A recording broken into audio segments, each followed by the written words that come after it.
to order at 6:02 p.m. Please give your attention to this short video. Thank you. This meeting will be conducted as a Zoom webinar to allow for public participation and comments. The Contra Costa Transportation Authority does not condone hate speech in any form. We continually strive to make life better for all members of our community and create an atmosphere where everyone feels a sense of safety and belonging. We ask that anyone who wishes to speak does so with civility, respect, and kindness for others. Citizens will have 3 minutes to speak. It is requested that public speakers state their names and organizations, but providing such information is voluntary. Citizens participating in person wishing to speak should submit a public speaker card to the clerk. Citizens participating by Zoom wishing to speak should use the raise hand feature or dial *9 if participating via phone, and the chair or staff will call upon them at the appropriate time. Written public comments received in accordance with the teleconferencing special notice on the meeting agenda will be provided to the members. If authors of the written correspondence would like to speak, they should raise their hand in Zoom or submit a public speaker card, and the chair will call upon them at the appropriate time. All written correspondence received after that and during the meeting will be entered into the record. Thank you for participating in a meeting of the Contra Costa Transportation Authority. Thank you for teeing that up, Emily. I think it's time to conduct the roll call. Member Erickson? Present. Member Esquivel? I think you're on mute. Present. Thank Present. you. Sorry. Member Esselstego? Present. Member James? Here. Member Miller? Here. Member Patel? Here. Member Saunders? Here. Member Stark? Here. Member Wayne? Here. Vice Chair Lovejoy? Here. Chair Carr? Here. All right, we do have a quorum with members Ajir, Ash, Bankert, and Shakarian absent. Excellent, thank you. Next item on the agenda is public comment. Emily, have we received any written public comments? We have not received any virtual or written public comments. And anyone wishing to speak during public comments that's not part of the agenda? I don't see any speaker cards out there. No public comments. So next item is the consent calendar, which includes the summary of actions from our meeting of February 26th and acknowledgement of the member attendance log. Are there any changes or comments from the committee? Emily, have we received any written public comments? We have no public comments. Thank you. And we have no one from the public, so that takes us to the request for a motion. Yes, I would move that we accept the minutes and summary as submitted. Thank you. Member Lovejoy seconds. Emily, we have a motion and a second. Can you please conduct a roll call vote? Member Erickson? Agree? Approve? Yes? That'll work. Member Esquivel? Yes, sorry. Yes. Member Esselstego? Yes. Member James? Aye. Member Miller? Aye. Member Patel? Yes. Member Saunders? Yes. Member Stark? Yes.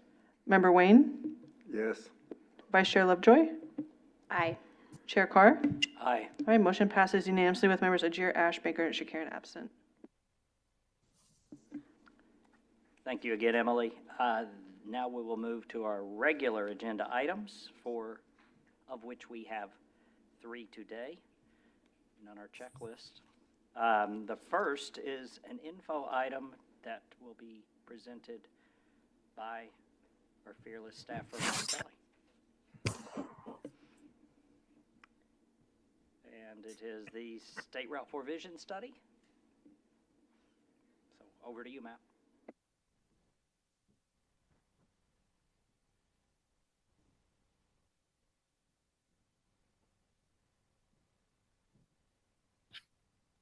Turn my mic on. All right, 3 for 3. Good evening, committee members. Thank you, Chair Carr. Matt Kelly, Principal Transportation Planner with the Authority, here tonight to present the draft State Route 4 Corridor Vision Study.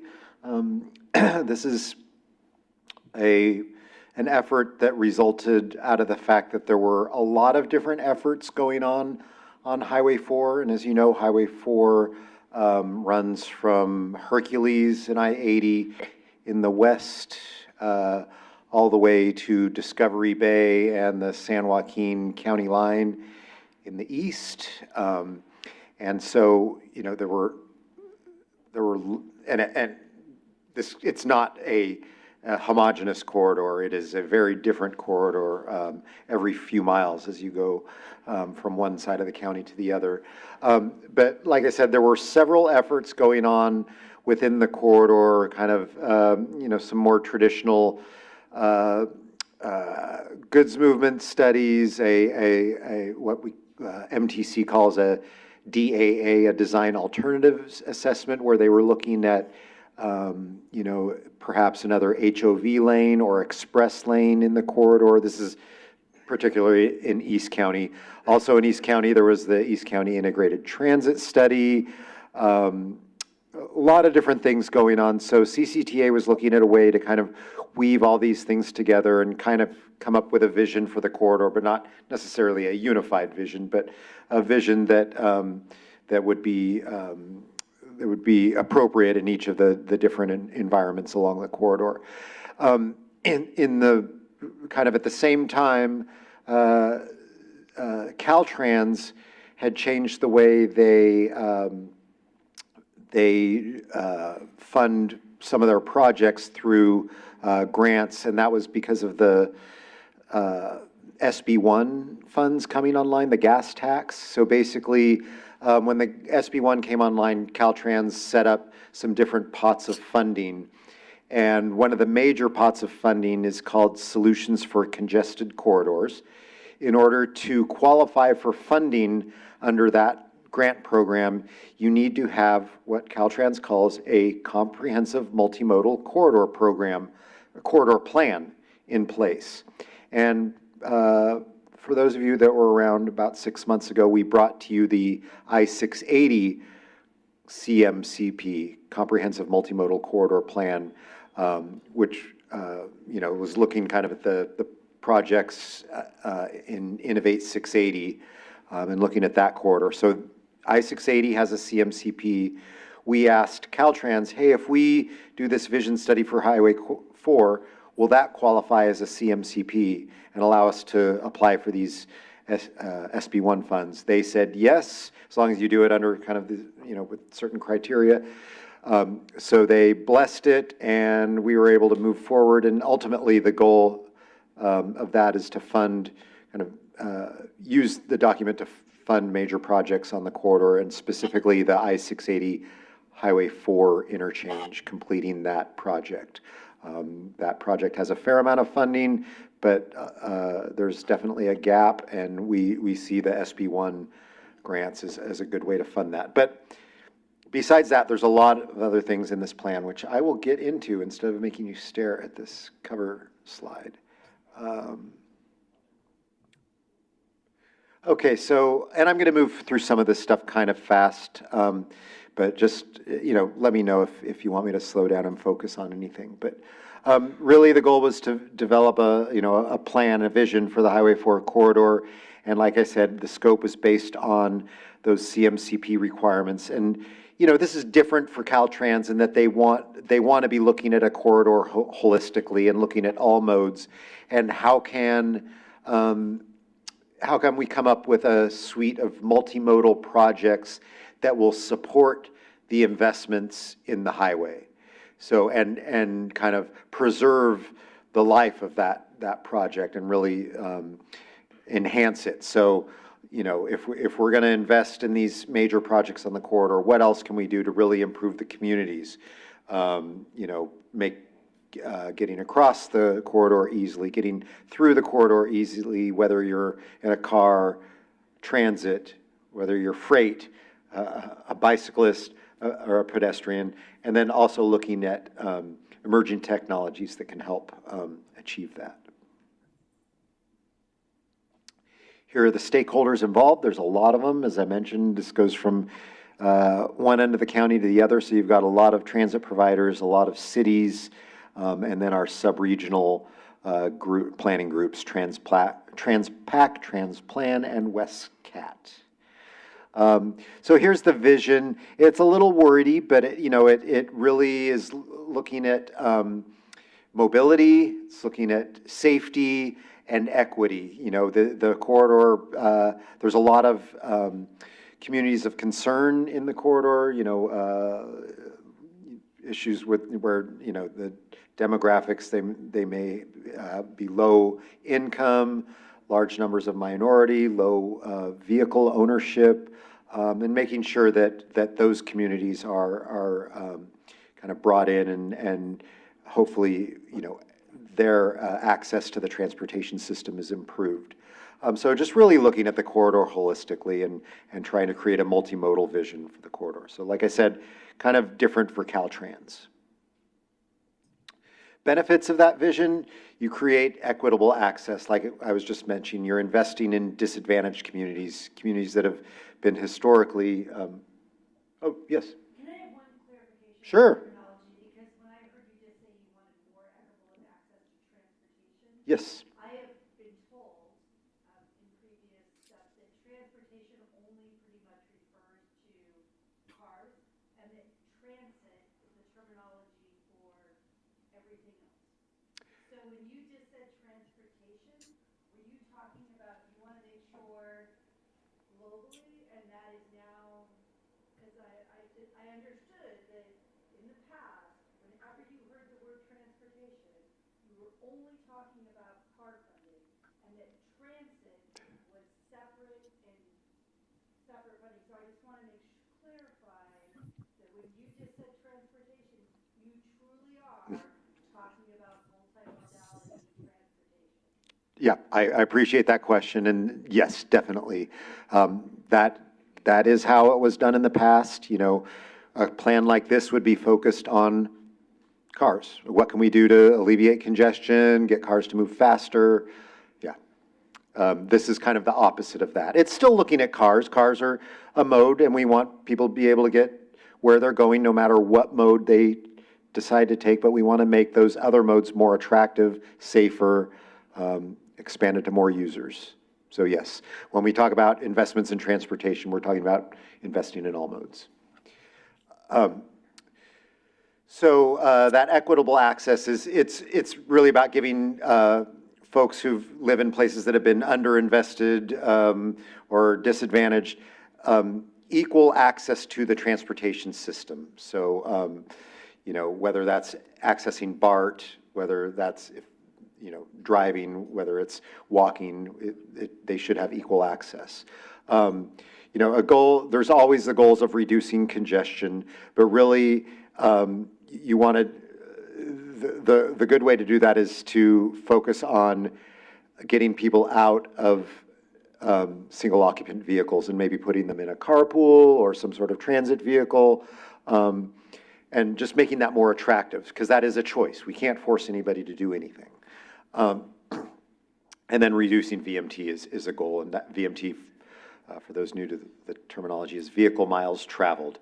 Anytime you're adding kind of more space on the roadway, you're going to increase vehicle miles traveled. That's giving people more opportunity to drive further, and it's equated with greenhouse gases. So if VMT is going up, so is greenhouse gas emissions. So you want to improve reliability. You want to get more people through the corridor, but maybe you're getting more people through the corridor on a BART train or something else. And reliability refers to all modes. Basically you want trips to be reliable no matter what mode you're on. If it takes, a half an hour to drive to your job on a Monday, hopefully it's going to take a half hour again on Thursday. Same with your transit trip. The bus stops at 8:08 at your stop on Monday. Hopefully every day it's going to stop at 8:08 and be reliable. And and supporting transportation demand management and kind of infrastructure strategies is a good way to go about that. And then, a major benefit of the corridor vision is to increase sustainability, reduce those greenhouse gas emissions, and really support those areas of the county that cities have zoned for higher density and are focusing their development, make those areas more accessible to the transportation system. In order to achieve the corridor vision, we need to diversify the modes being used and increase that transit reliability to make it more attractive, and build more bike and pedestrian infrastructure. There's only a certain percentage of bicyclists you're going to get on a road that only has a sharrow or just a painted bike path. But if you can start offering protected facilities or off-street facilities, that really is going to increase that mode shift. Holistically, look, we can't just, focus on BART and getting people from BART station to BART station. We need to get them beyond the BART station in that first and last mile connectivity, whether it's to their job or to their house or something else, the shopping center.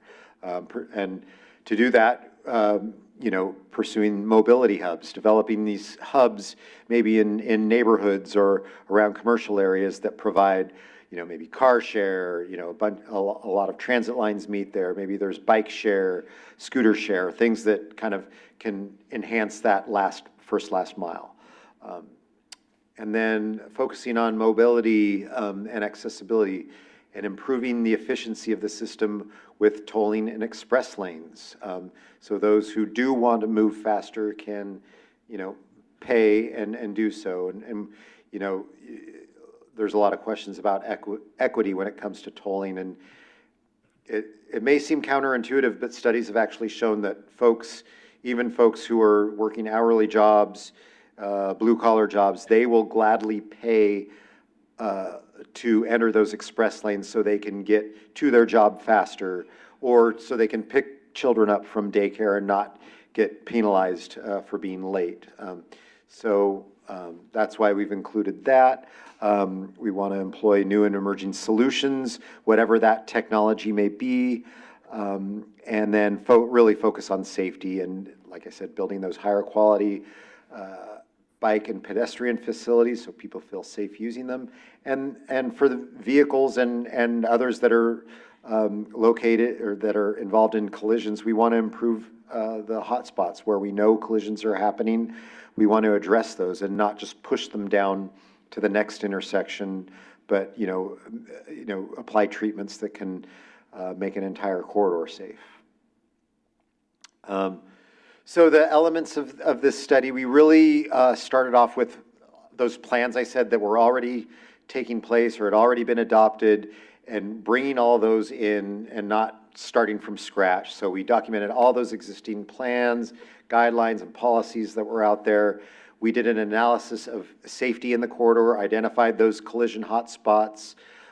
We looked at the goods movement, and found that Highway 4 isn't necessarily a major goods movement facility. They're mostly maybe using it to get from the ports on I-80 over to 680 or something like that, but they're not really using Highway 4 as part of, getting to the, getting directly from the warehouses to the ports.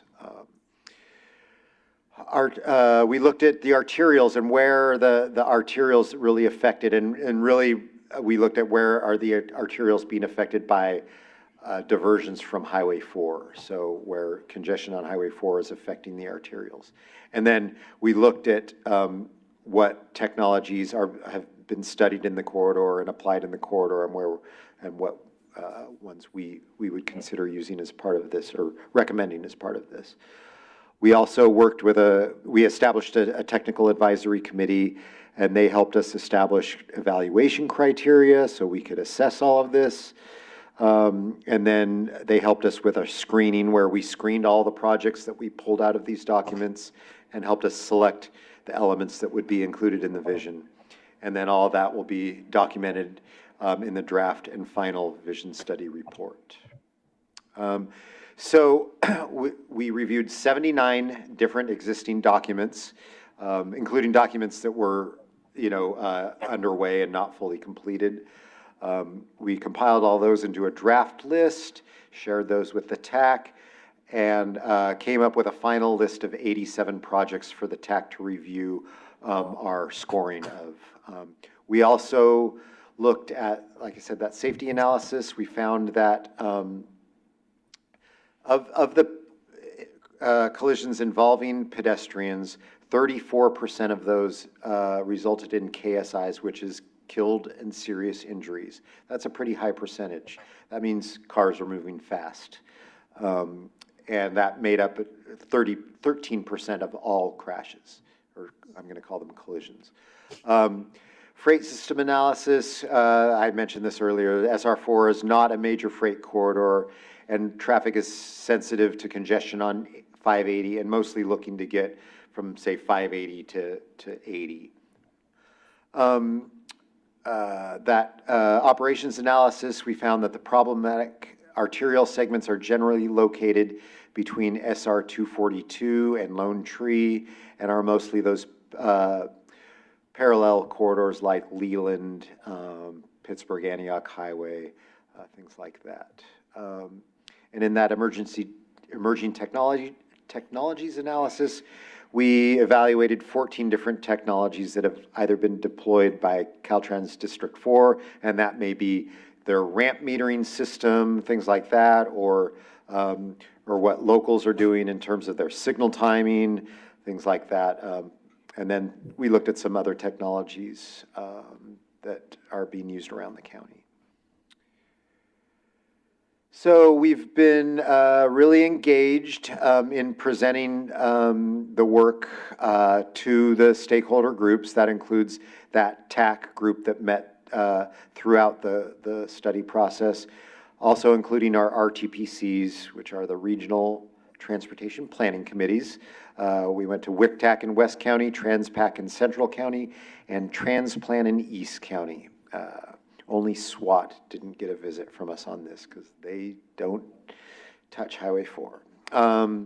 We came to this committee back at the beginning of this plan, or early on in this plan, and we've briefed the planning committee and board, and we will be going to them again at the end of this outreach effort.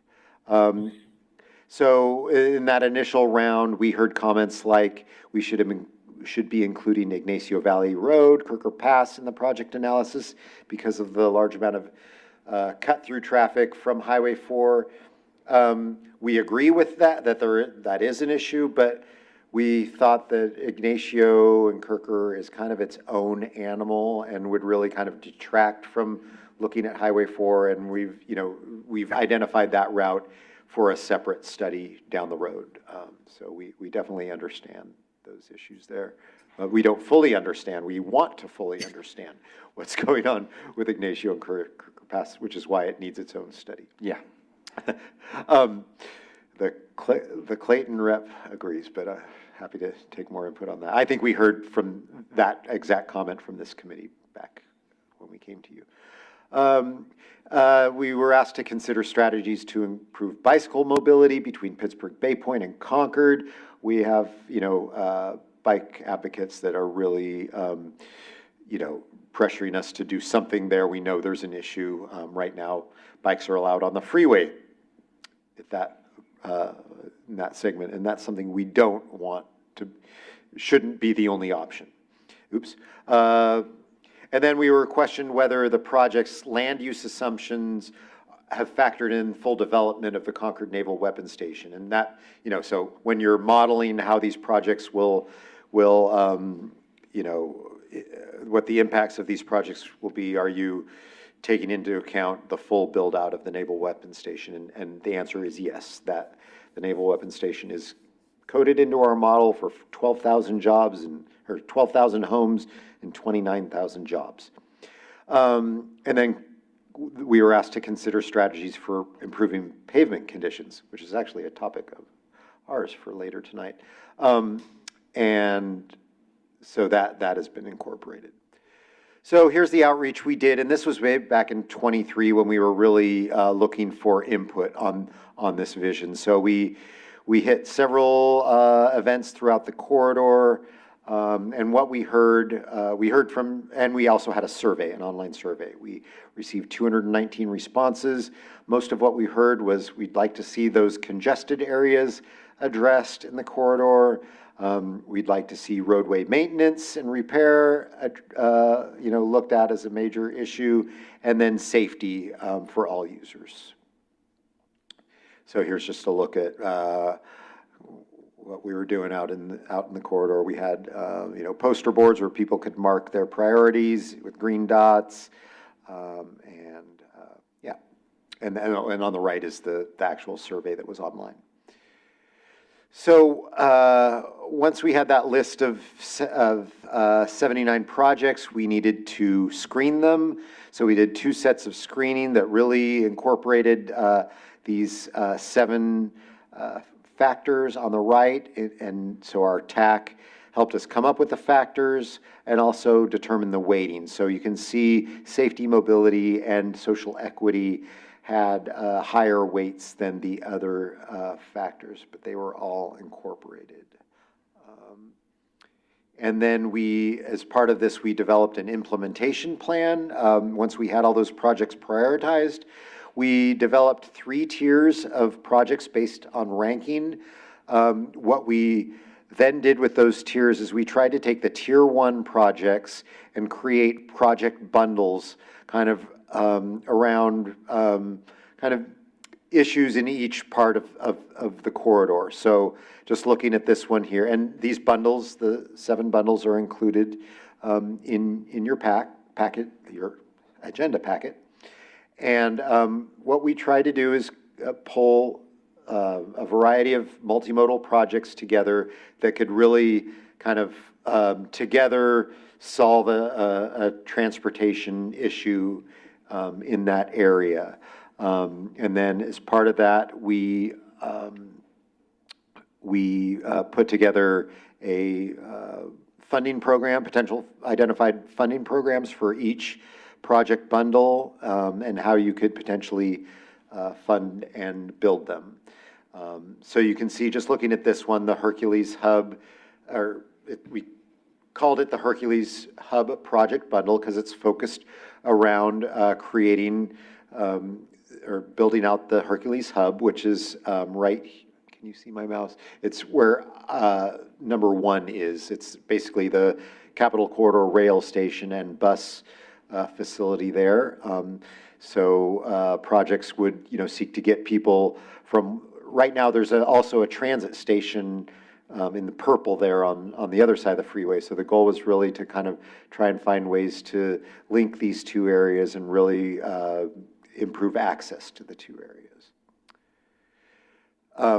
And here is that list of Tier 1 priority improvements. So these are the projects we tried to work into these bundles. We also used Tier 2 projects when we needed additional supportive projects.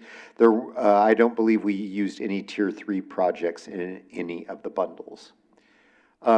So here's just I'm not going to go through each of the bundles, but I can certainly take questions on them because they are in your packet. But I just wanted to provide a summary here of those Tier 1 improvements that are included in the bundles corridor-wide. So you can see here, these are all the active transportation improvements. So we've got a lot of bike and pedestrian trail improvements all across the county. The Delta De Anza Trail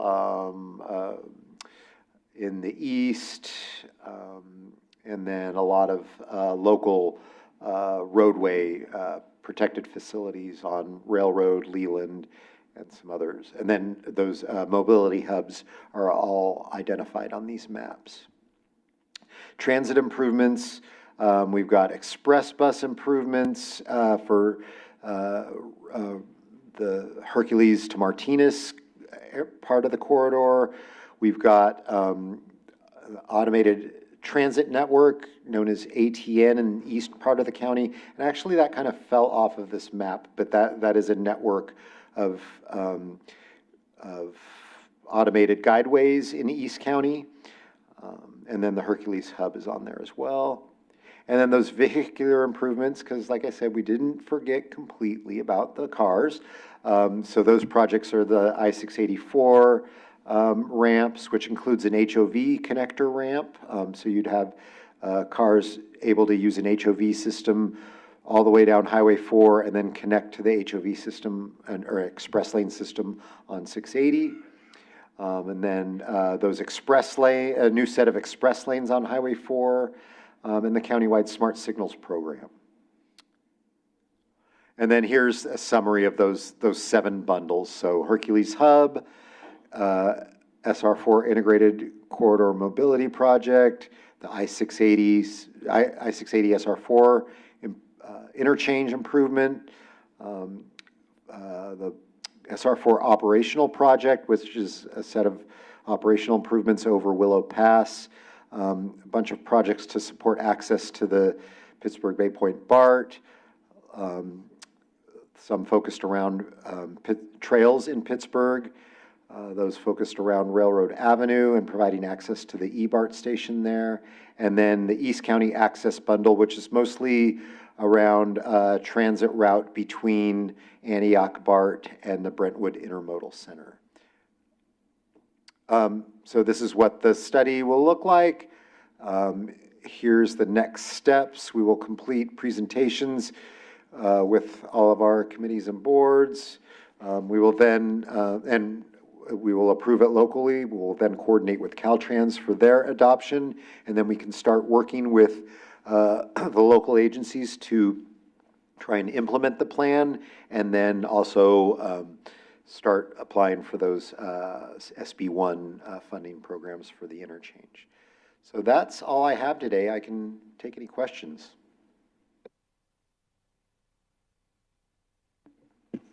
And I won't go around the DS, but I'll just let folks pop in if they have any questions about anything Matt has just presented. I have a couple questions. Well, I guess first, thanks, Matt, for the presentation. I didn't get to dig into the report, so pardon my questions if they're in the detailed reports, but I was glad to see that safety's a big part of the vision. And just anecdotally, I live in Brentwood and I work in Walnut Creek, so when I drive, so when I drive SR4, there are a lot of people that speed and dart in and out on that corridor.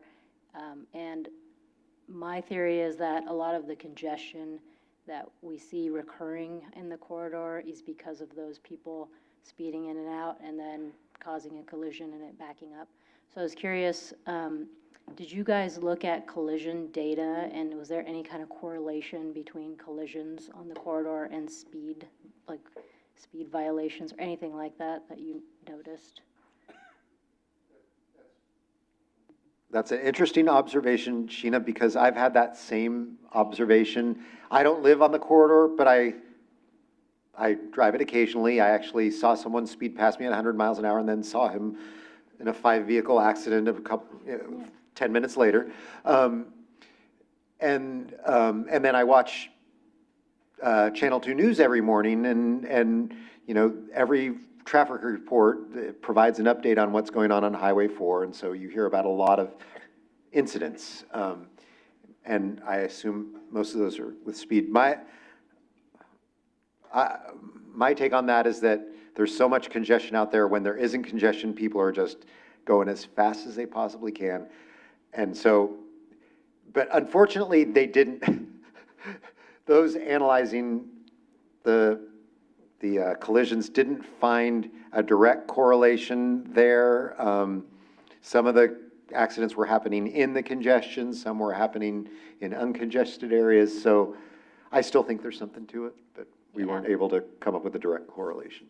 I think the other piece to it is that there's not a lot of CHP enforcement out there, and there's a lot of HOV violators in the lane, in the HOV lane, and then just speeders. And I feel like if that history is documented, potentially it is one potential solution to increase enforcement out there. And could a project fund something like that? Because I know MTC does things like that with, on the express lanes to get CHP to enforce them more often, is to fund that for them. Yeah, I think that's a really good point. I think using the high rate of collisions and incidents out there could probably help us, with that, making that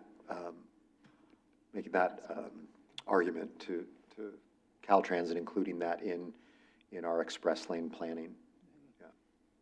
The other thing I was wondering is if there's a priority to the projects that are in there, because I noticed there's some bundled numbers, but I Yeah. don't know if that was the priority numbers.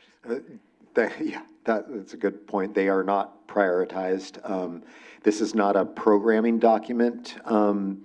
So, this isn't stating Project X shall be funded, in fiscal year 27, 28. There's nothing like that associated this. This is more kind of a vision document, but it's really so the stakeholders involved have kind of a guide when they are looking to improve an area, or, and in my mind, it's actually kind of a guidebook for building some of these bigger projects and then being able to mitigate the VMT. You've basically got a VMT mitigation package Right. waiting for you.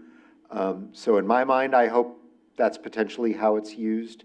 But yeah, really, it's a document to be used for finding funding for the projects, that are in the document.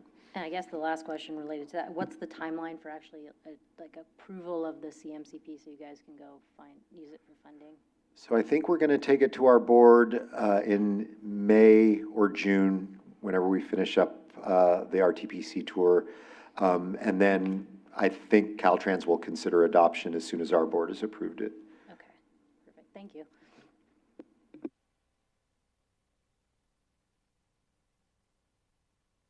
Thank you. I have a couple questions. Thanks for the presentation, Matt. I guess the first one is what frameworks are you all kind of working with to enhance collaboration among the jurisdictions on the SR4, kind of ensuring and resource sharing, et cetera, et cetera? Yeah, good question. So, like I mentioned, the corridor is it's very different, environments as you travel along the corridor, but we do have these regional transportation planning committees, and that is their job. Under the growth management program, that's why these committees exist. They are required to, they are made up of the cities. It's usually about 5 cities in each of them. They are required to meet monthly, both staff level and elected officials, and coordinate on regional projects. So anything, when one city's working on something, they're supposed to be talking about their neighboring cities on what they're doing and looking for ways to collaborate and coordinate. So that really is the job of the RTPCs to do that, to foster that collaboration. Yeah. Okay, that's helpful. One other question. I'm happy to see the Hercules Hub in there. The renderings were great, are great, I should say. I guess I was trying to understand if you've all looked at similar projects. That's a huge project. And so I was kind of looking into like the New York Hudson Yards project and looking at compare contrast with the Hercules Hub project. I don't know if you've all looked at other projects similar to that and lessons learned there in terms of what worked, maybe what didn't work for them, and what we should be looking into. That's a great project, it's a great project, but that's a great question. I'm not sure to what level, the city, because it is being led by the city. CCTA has been involved in terms of funding and providing assistance to the city, but it is being led by the city. So I'm not sure if they are, I don't want to call anyone out. We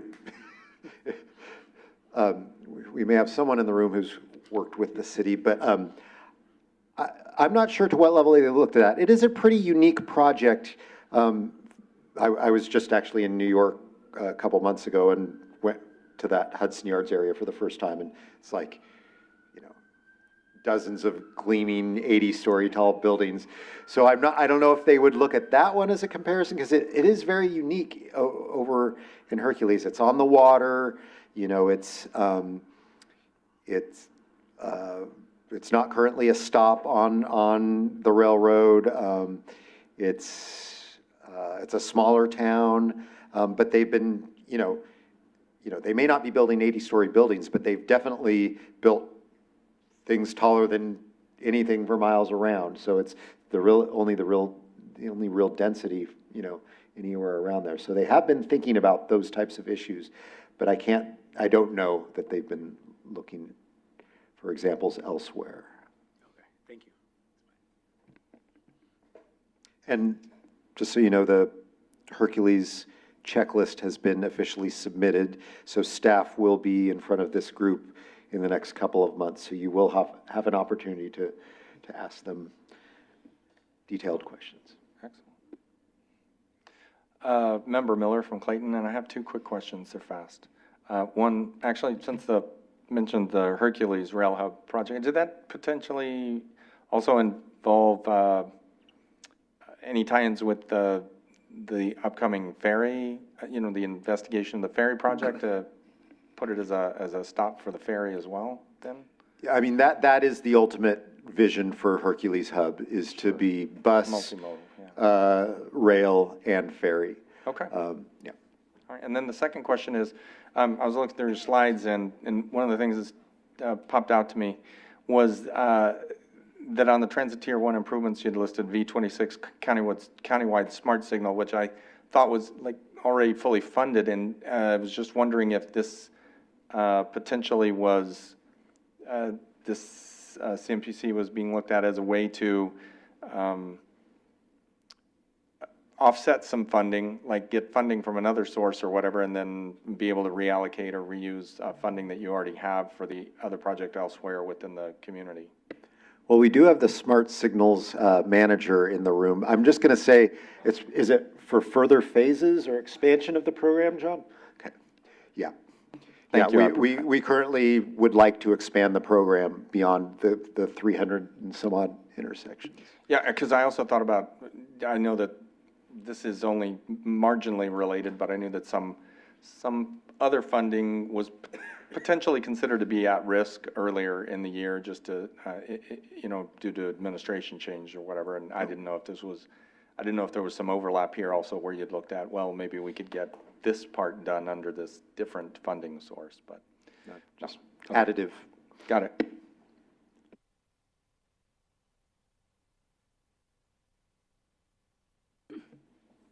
Member Erickson and I had a question. Overall, I was looking through some of the funding requests, and I was just curious if there's like an easy breakdown to see like how much you're looking at funding with regards to, that's like the HOV lanes and the express lanes as compared to the active transportation pedestrian mobility requests. It looks like overwhelmingly the dollars are to go to make the ramps bigger and to put in express lanes as compared to making it safer to ride my bike. Yeah, so thanks for asking about cost, because cost isn't heavily, it's not as big a factor as the 7 criteria we looked at. Really, those were the main criteria. Cost, we really only took into account as a, implementability, like, the lower the cost, the easier it is to implement.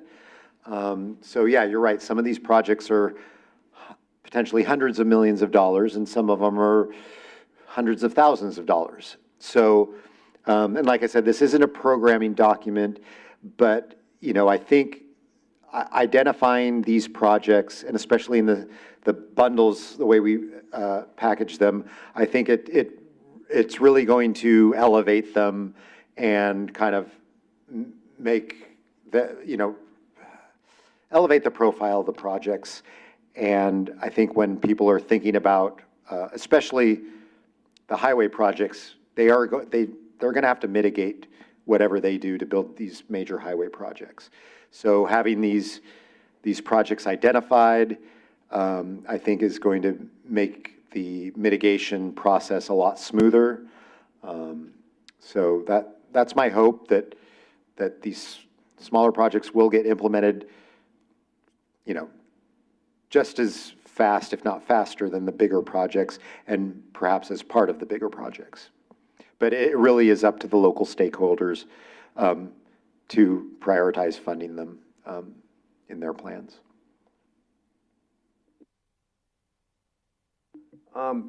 Yeah, how did you look at the frontage roads? Because I know there's an uptick, not only bicycles and pedestrians, but e-bikes and scooters and all these other modes of transportation of different types of vehicles. Every time I'm out there, I seem to see another one. It's like, what is that? Obviously, there are going to be more and more of these that can't use State Route 4. So did you look like one like Franklin Canyon Roads? I know is a popular one that runs along Highway 4 from Martinez to not all the way to Hercules, but part of the way there. I remember, I think it was a couple years ago, I ride my bike through there all the time, and I actually had to call like Caltrans in the city because the trees were so overwhelmed that it was just about a time somebody was going to get hit, and finally, after a couple of calls, they did it. I know that, do you consider like roads like Franklin Canyon, that frontage roads, do you consider that part of the corridor system when you do these studies? Yeah, so, I mean, that actually is identified as part of the SR4 bikeway. That bikeway is somewhat controversial because it does put people on some kind of dangerous roads. I think as part of this, when we looked at kind of inter-county bicycle travel, we looked at the Carquinez Scenic Shoreline as that connection between Martinez and West County. So I think we kind of said, there's already a connection there. Yeah, we didn't really look at Franklin Canyon as a way of getting people. Okay, because I was curious because, because I noticed they put a rumble strip right through the middle of it. Yeah. And I guess that's good for people, if you're driving, you're falling asleep. But if you're using that vehicle that's not a car, even a pedestrian, what happens is that makes the vehicles, because usually if they see another vehicle that's slower moving, and sometimes there's a lot of wrenches there might be a wrench vehicle that's like a three-wheel or something. And I noticed that vehicles, and these are heavy rumble strips, they'll be hesitant to cross the rumble strip because it's boom, boom, boom, boom, boom. So now you almost like box some vehicles will do it, but some won't. And then now you're kind of boxing the vehicle in. Do you look about safety things, where to put rumble strips at? And I know you consider Franklin Canyon not part of the corridor, which I think that's a mistake, actually. Well, no, not that it's not part of the corridor, but it wasn't an area we wanted to focus on moving bicyclists or pedestrians, just because there is that safe route along the shoreline. Okay, I see. But I would, back to your earlier question.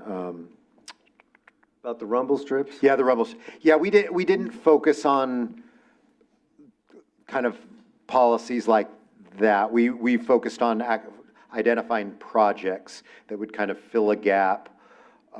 So those are kind of like day-to-day decisions, I guess, probably by the county, where they just decided that Franklin Canyon needed a rumble strip. I'm not sure.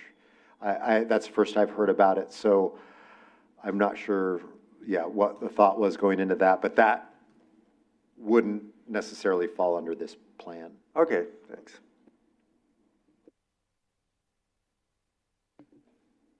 Yeah, Matt, thanks again for the presentation. Maybe just a couple of follow-ups. Member Patel asked about that last slide, and you hit on when it might get to the board and to Caltrans. After that, when might you envisage touch points, if any, with this committee going forward? Realize that's a little looser as we get past the Caltrans adoption, but do you have any feel for when there might be further engagement with the with us on future efforts? Well, I think, like I said, there's 79 projects on here. Some of them will get implemented over time, but I think the item that could bring it back to this committee would be the I-680 SR4 interchange. And how, because as soon as this is done, we're going to apply for that funding in the next round of SCCP, Solutions for Congested Corridors, funding to fund that interchange. And I should note, there's also, as part of that interchange project, there's also a bike ped connector through the interchange that we're trying to design right now. So I think that's probably the next big touch point, is reporting back to you on that project. Thanks. Just a final thought. I was Member Erickson's question about cost is intriguing, in that if you have two bundles of projects and they deliver a similar result, I'll take the one that costs half every time. And so, sometimes corporations do, value improvement ratio. They say, how much value am I going to get for how much dollar I'm spending? So I was somewhere, is there not somewhere along the way that sort of filter gets applied in this? Because it feels like cost should matter, and where and how does it ultimately get factored into decision-making? Yeah, so, well, first we tried not to have any competing projects, so it wasn't like, are we choosing this one over the other? That all of them were kind of, were part of a kind of a unique solution to a unique problem. So as those issue areas get addressed, hopefully the lead agencies are looking at this document to help support their decisions. But I would say that, once again, I forgot my train of thought. Let's see. Had to do with funding of the big projects. Let me take your next question, and I'll think about that for a second. That was it. Can you ask your question again? Maybe I'll frame it a little different way, because you hit on something that was interesting. You said, well, I don't want the projects to be competing with each other.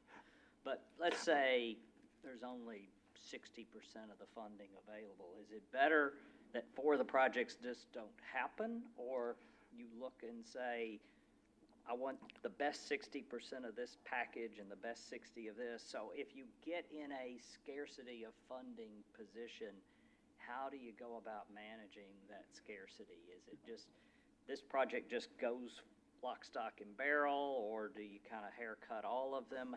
How does prioritization happen in a world where the funding isn't infinite, which is usually the case? Yeah, it's going to be on a project-by-project basis. Like I said, a lot of this is driven by some of the bigger projects. Like I said, a lot of this was behind getting funding for the I-680 SR4 projects. As part of that, though, you're going to see these smaller projects get funded as part of these bigger projects. So I would say it is on a project-by-project basis as we're looking at that interchange project. What other types of projects can we fund to either mitigate or support the project? If we're looking at something, maybe City of Pittsburgh is applying for a grant to implement their Pittsburgh Moves active transportation plan. You know, they can use this to start identifying projects that appear in their plan that are part of our plan. So I think it's kind of on a case-by-case basis as you move around the corridor, but I will give you an example of one issue where we actually do have competing projects in the corridor, and that's that East County Access Project, the area between Antioch BART and Brentwood Intermodal Center.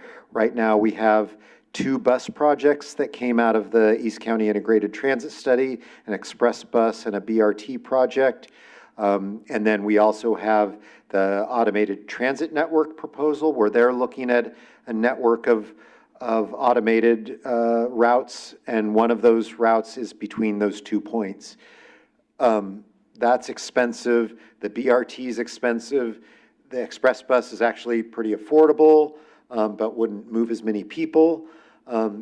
So to answer that question, we have to move into the project initiation phase with basically it's a Caltrans phase where you look at the details of those projects and what is the ridership, what is the cost, what is the environmental cost, what is, you know, all these things. So, you know, at certain points, you're going to have to do a more detailed analysis to really figure out what fits.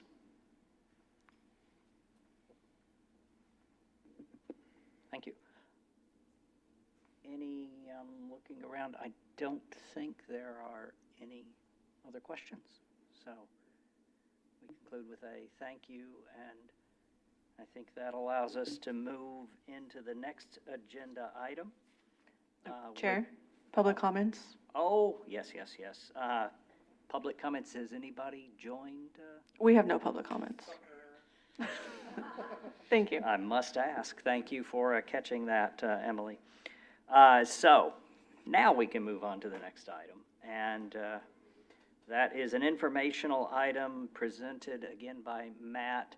And perhaps, Matt, it's a perfect segue between talking about the 4 corridor and this item. Maybe it would otherwise be covered in informational about the implementation of fares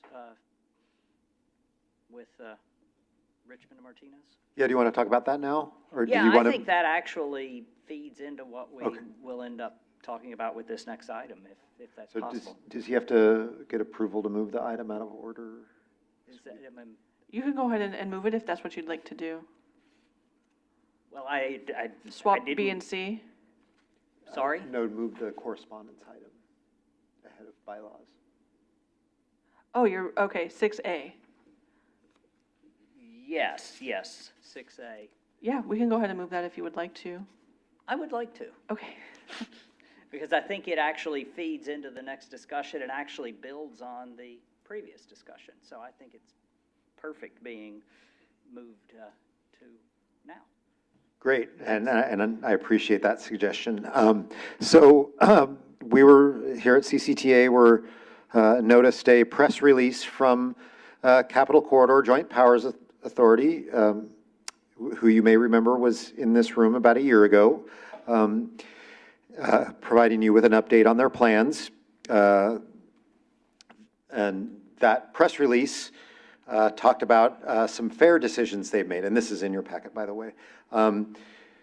Basically, they were looking at their fare policy, and they decided to raise fares on most of their trips, their long-distance trips.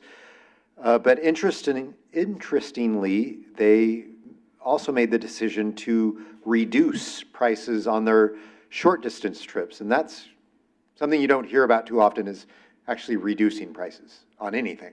So what that resulted in, there's some matrices in as part of the press release that you can look at, but I'll highlight the Martinez to Richmond trip, because that was a big topic of discussion at that meeting. Right, so currently, folks have, riding one stop from Martinez to Richmond, presumably to get on BART so they can get to other parts of the Bay Area, San Francisco, Oakland, wherever.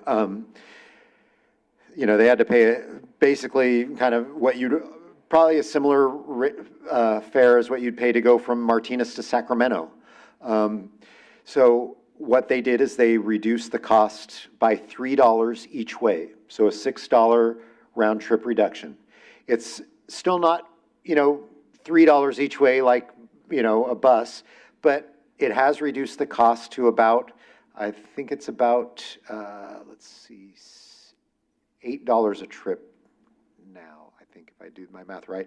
But what's even better is the 10 ride trips are now under $6 per ride. So, you know, if you're a regular rider of this route, you can, I think it was $12 each way before. You can now ride with a 10 ride ticket for half the previous cost.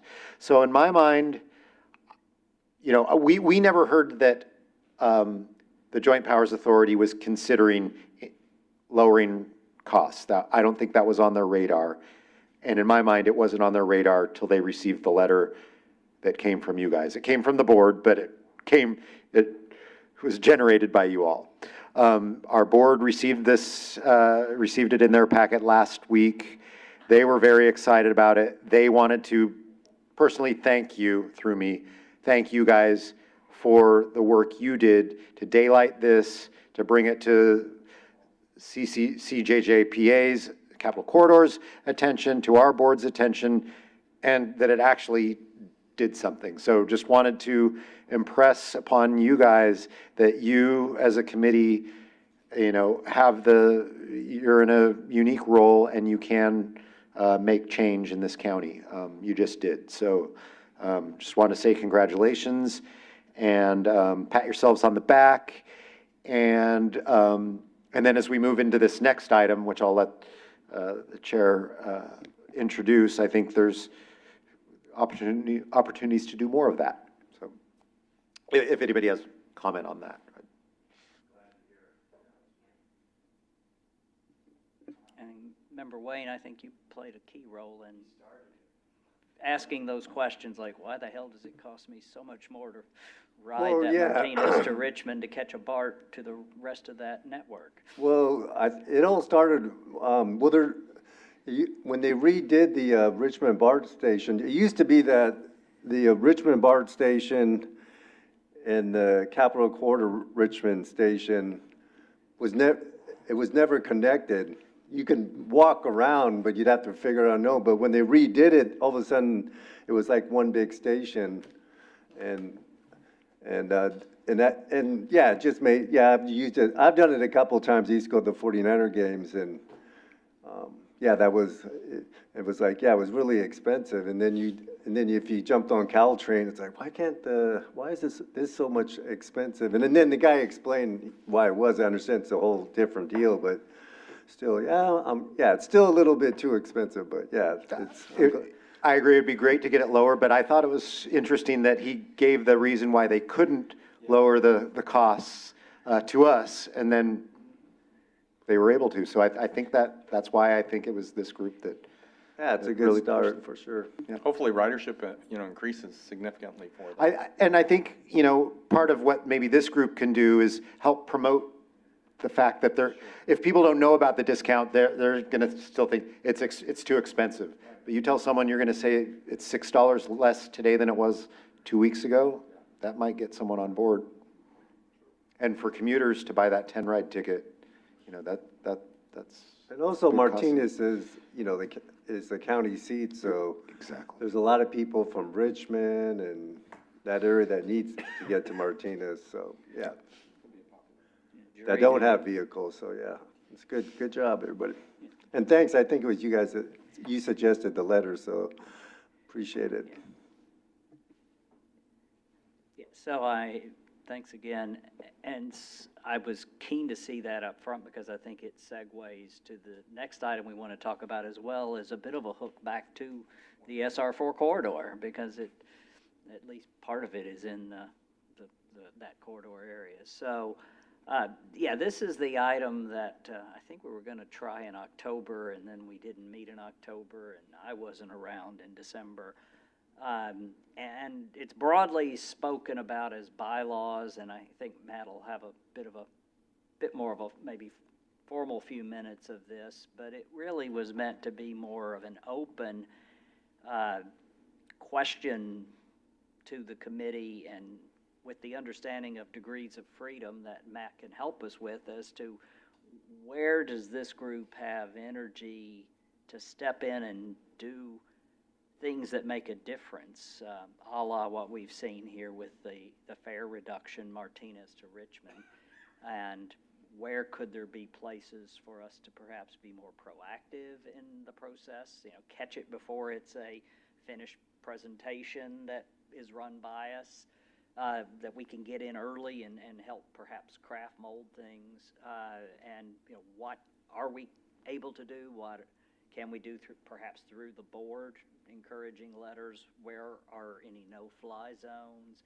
and then I think in particular perhaps we could tee up the emergency planning work that's nascent, that's probably going to be percolating and perhaps an opportunity soon. So I kind of threw a bunch of stuff on the table semi-random, but why don't you take those and sort of make sense of them from a bylaws perspective, and then maybe just have an open discussion amongst members as to how we might pick up and continue the momentum that we're seeing with the letter. ChatGPT, summarize, please. Yes. Thanks, Chair. So I don't have a formal presentation. I just wanted to facilitate the discussion and hopefully bring up some points that you guys can either talk about, reject outright, or agree with, what have you. Hopefully you've been able to take a look at what's in your packet. It's really the ordinance regarding this committee, and then the actual bylaws, which were last updated in 2006, right after Measure J was adopted by the voters.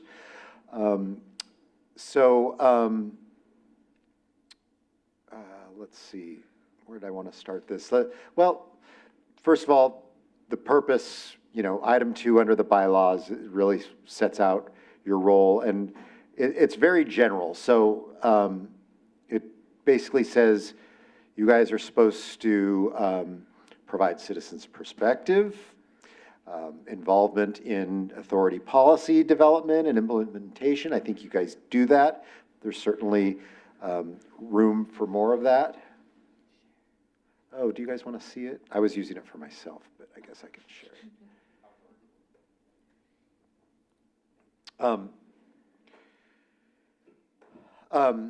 You are also supposed to educate yourself on.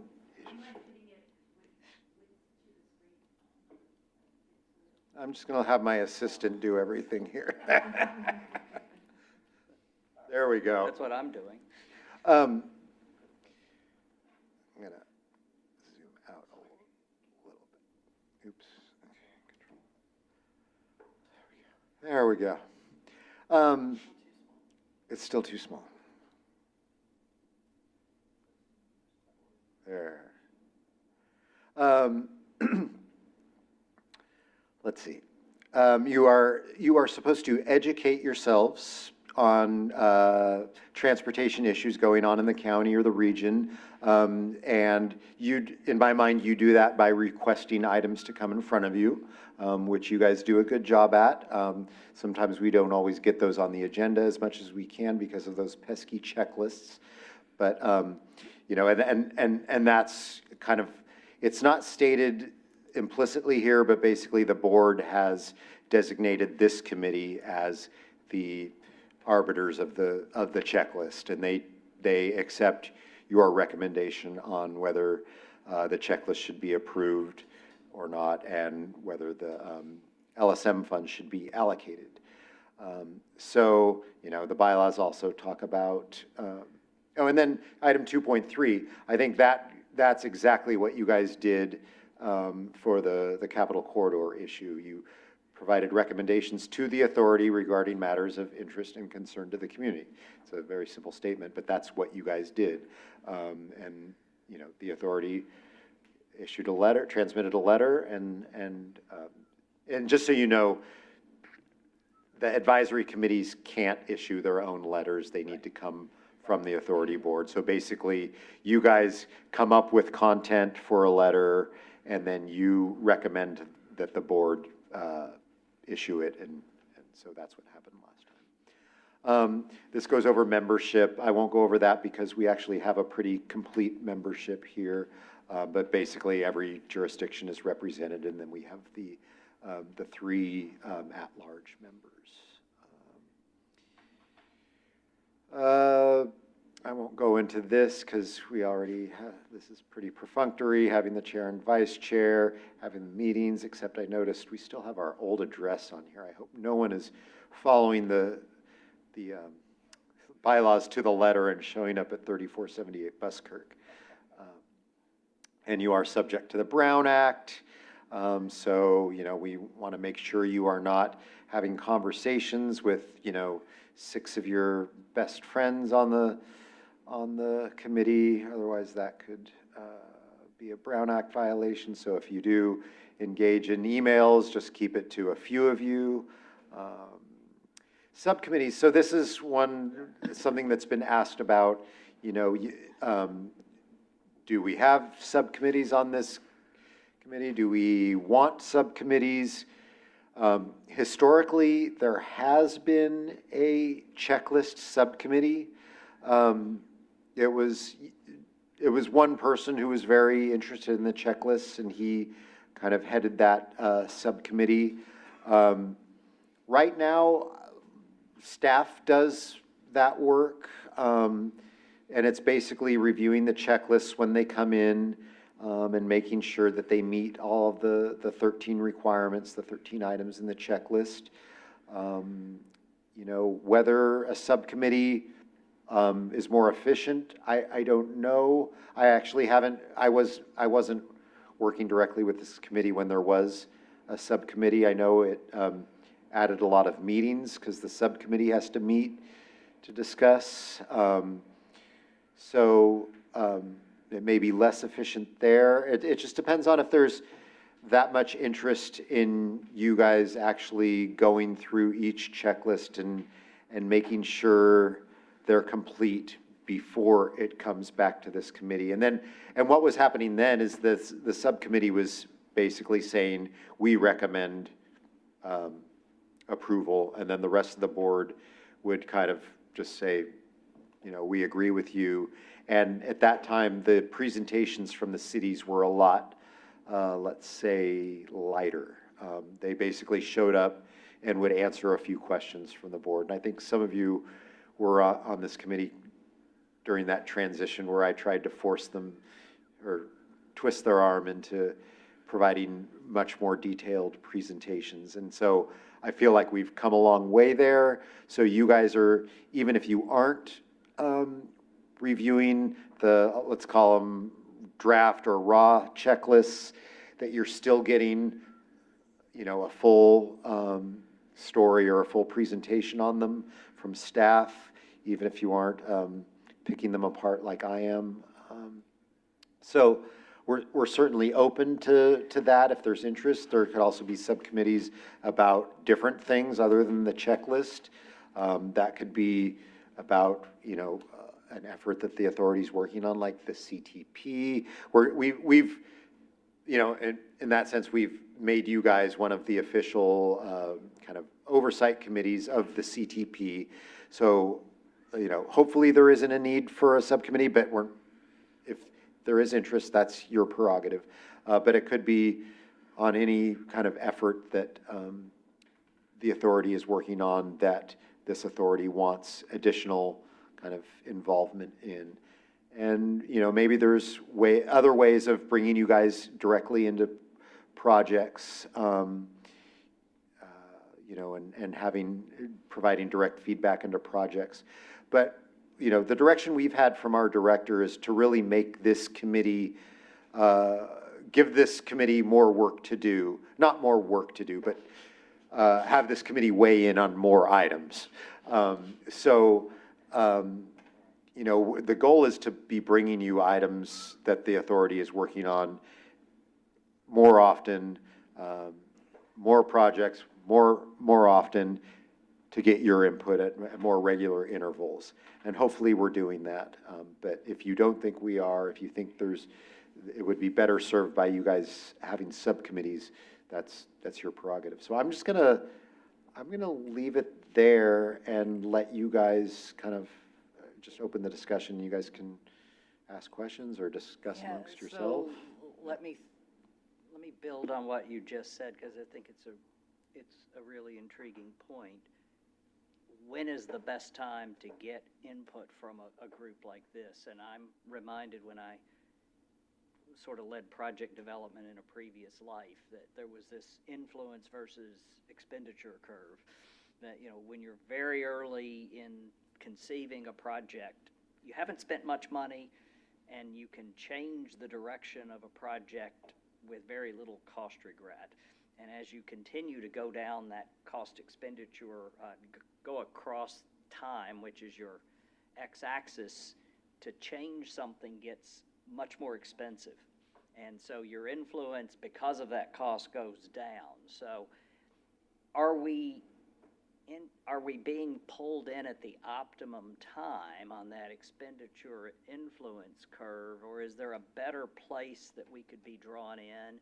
And is there perhaps a way that maybe a subgroup could be drawn in? And I keep coming back to this discussion about emergency preparedness, and maybe one where I know there's some members on this committee who have expressed interest in that. And it's, you know, when you see something like what happens in Palisades, you say, holy crap, I'd like to make sure we really have a robust plan to deal with that day, heaven forbid, if it was to happen somewhere in the county. Is there a way to perhaps bring the expertise, because this is a very skilled group of people, and people willing to speak their mind, and is there a way to get that input in is it more timely to get it in early, and how do you go about getting it in early? Is it best just to bring something very early days to this whole group, or are there topics where folks may have energy that we would say, hey, I'm down for getting into talking about emergency response planning and the transportation element of that? So, Hey, can I say something? Actually, you know what, your vice chair wanted to say something first, I think. I was just going to comment that Mr. Huang is the perfect person in the room to talk about the safety and emergency evacuation that is Perfect. on topic. Yeah. So let me just say something as a matter of like practicality. One of the things that might make things a little bit more tenable and practical is if there's less than a, you know, of course, Brown Act or whatever, if there's less than a quorum of members participating on an identified subcommittee, then there doesn't have to be all this like announcement of a meeting and stuff like that. People can informally come and meet here at the offices with the staff in their own location without worrying about video or recording or taking minutes. Well, technically the subcommittee should report out their activity that to the main committee when they go to the next meeting. But for purposes of speed and simplicity, then yes, I mean, nominating a minor body, then the body is kind of free to come and meet at you know, at any time or whatever. They just need to take some general notes about what they have done at those activities, just for reporting out at the next meeting.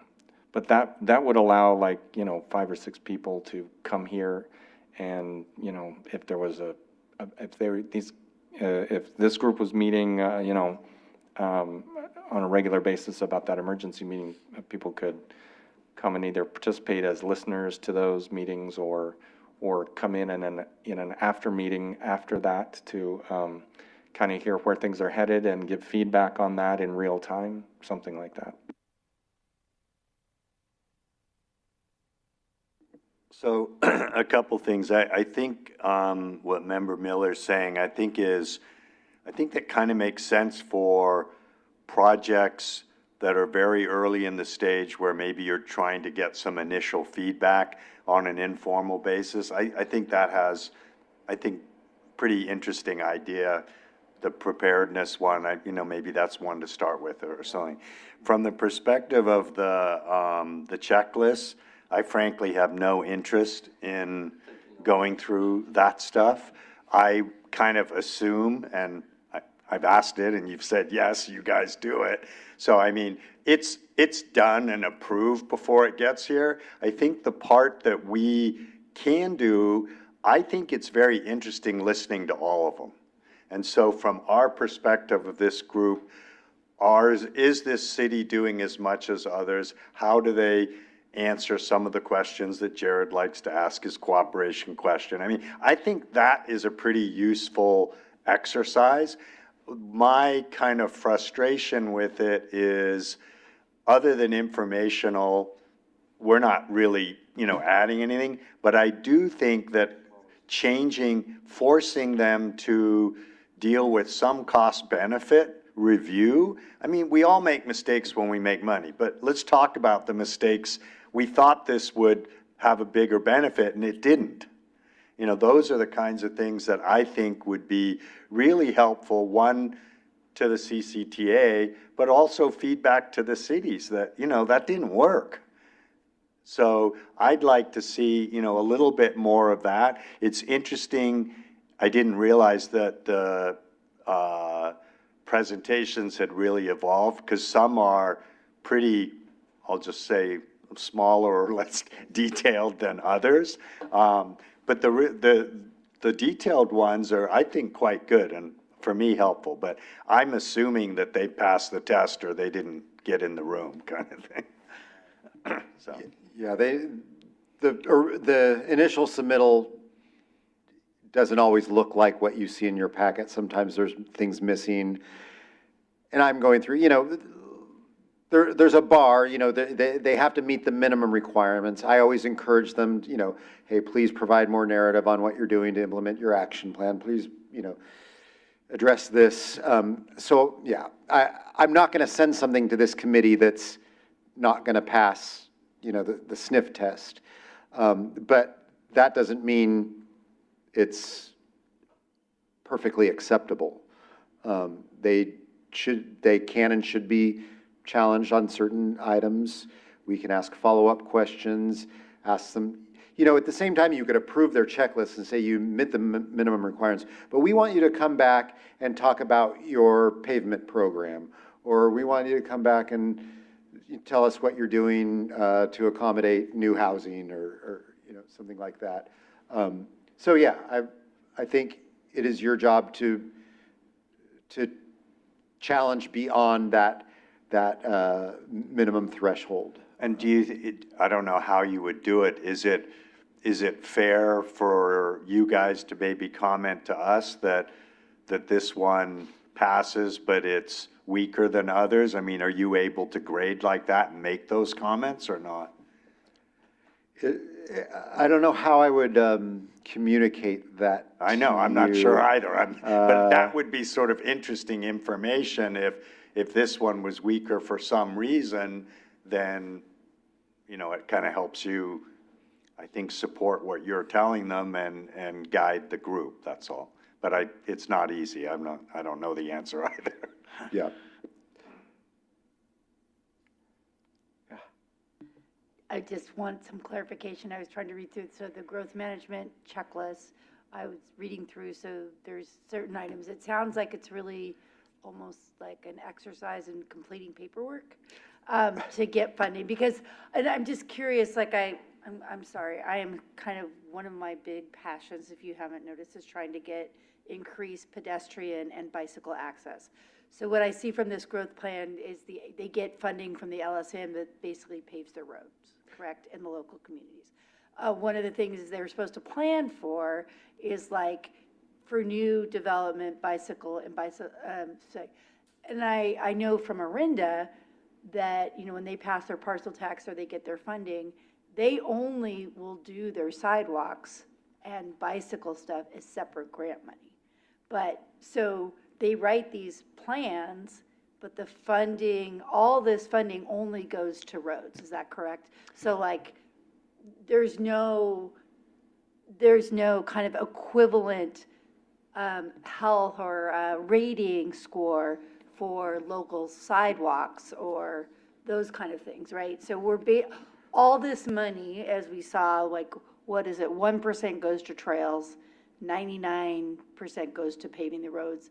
Is there any push in the county at all? Because at the state level, it's now like active transport, you've got to plan out for all these modalities to try to get the cities and, to consider maintaining their sidewalks. Or when they're building the roads, making sure that they're including maintaining their bike lanes. Yeah. So I'm realizing now you haven't seen a checklist. You're new. Yeah, and I just kind of like read through what was on the checklist. Yeah, I do every other year I do a checklist primer where I walk you through what you should be looking for, what's important about it, what people, all those things. But when it comes to LSM funds, those are highly flexible. Even though it's called local streets and roads maintenance funds, it can be used for any transportation purpose. Folks call it the pothole repair fund. That does benefit all modes, but there's no real encouragement to say, hey, why don't you spend a little more of your LSM funding on other things? Actually, that's why I'm bringing the next item to you guys, so you can actually see historically where that money has been spent in each jurisdiction. And then you, as representatives from those jurisdictions, you can be either talking to your city staff, or when they're here, you can be asking those questions. Why have you spent 99% of your money only on streets, but nothing in the transit or bike ped category? So yeah, that's a legitimate question that could come from this group, questioning those costs. And I mean, they'll probably blame it on, well, this is what my council wants the money spent on, but maybe the council doesn't understand that they can spend it on sidewalks, So, yeah, cities are starting to get more creative with that money. They've realized that it's not just one use. Like City of San Ramon is basically bonding all their future LSM funds to build the pedestrian overcrossing of Bollinger Canyon Road, so a $15 million or $20 million project. They're using a big chunk of it is coming from their return to source funds. So yeah, it's very flexible, but most people tend to think, just like you thought, that it's for roads and for cars. No, all I saw was when in Or the that's how report it's being you said, is that how it's being spent? That's how it's being spent. So I was curious, because I know that a lot of these reports, sometimes, we've all worked in jobs that require a lot of paperwork, and sometimes Oh, and then your question about, so that question about whether it's an exercise in paperwork. Ultimately, submitting the checklist, yes, is an exercise in paperwork, but you're documenting what you did during a 2-year period. So you're supposed to be documenting and demonstrating your compliance with the growth management program for that period in time. And I'd say about half the checklist items are things that you had to do once in time, like pass a TDM ordinance, approve an urban limit line. So those things, yes, they're just submitting the same paperwork year after year, unless they change their urban limit line, and then they have to present a lot of new information. But there are a few items that require updating every time they submit a checklist, and those are the items that I suggest you guys put more focus on. And really the first question on the checklist is, what has your jurisdiction done? What progress has it made in implementing the actions called for in the action plans. Each part of the county has an action plan. They're multimodal. The cities have a list of actions that they have pledged to take on these routes. And it's a wide variety of the actions are projects. And so they are supposed to be over time funding these projects and implementing their local action plan. So I always tell this group to look at item number 1 on the checklist. To me, that's probably the most important item. Yeah, I want to say thanks to Member Saunders because he provides the opportunity for me to be clear that I wasn't looking for a checklist subcommittee. In fact, far from it. In fact, my motivation's quite the opposite, which is if all we do is approve checklist, I think that gets a little tedious, to be honest. And, you know, you called it paperwork. I think when I first joined the committee, I called it rubber stamping, and I was told, well, no, it's not that, you know, be careful. But there is an element to that, particularly because staff do step in and have the expertise to fine-tooth comb these. So it's kind of like, how do we get beyond just checklist? How do we best take people who have enough energy to go to their town and say, I'd like to be a part of this committee and leverage that? And so I think what I've heard is, I've heard some energy that there might be folks with topics that, you know, if it's a subgroup, a subcommittee that gets maybe embedded into early thinking, emergency planning, that, you know, they could then be part of co-creation with staff and then come back and say, hey, these are some of the early things that are being talked about. Here was our input. Folks have any other input, that could potentially be a way forward, maybe something to maybe kind of curate within staff and say, where are some things that some energetic folks on the committee could be embedded to? Well, and it kind of makes us a potentially a bit of an ad hoc resource to get some visibility from the communities, from, you know, involved or interested people in the communities. So we end up being sort of available on an ad hoc callable basis for the CCTA organization itself, so we can provide some instant input for them that they might want. You know, it may not, understanding that we're not the only people that have opinions and our eyes are not everywhere, so. But in the initial early stages, bouncing ideas off of or asking specifically, where do you have pain points in your, you know, local surface streets, kind of, you know, where do you notice, you know, driving around, things like that, whatever. I don't know what the questions would be, but if you had questions, you could come to us, you could ask us to form a subcommittee and say, can we borrow like 5 of you from different parts of the county so we can get an expansive view of, you know, what people are thinking on this? I wonder if it might be beneficial to just kind of formulate a projects list that we might circulate and get some opinions on. You know, if we have some especially interested people on certain projects, that might help us come together and form those ad hoc or subcommittees. I think that's a good idea. There are a lot of projects coming up. Some you may have interest in, some you may not. Some, you know, you may want in during the early scoping. Some you may want to be tuned in throughout the entire process. But I think it depends on the project. So maybe, yeah, if we can bring this group a list of projects, that'll help you better kind of formulate whether it should be a subcommittee or whether you are serving on a TAC or that's project focused or, you know, something like that. I like that suggestion. I do as well. And I think there was one last final bit to this before we wrap it up, which was at the time I had a chat with my town councilor who was chair of the CCTA until, was it February? Sometime it recently passed the baton on, and he had expressed some interest in a report out of this committee to the board. That, to my knowledge, that hasn't happened in some period of time. I don't recall that happening in my tenure on this.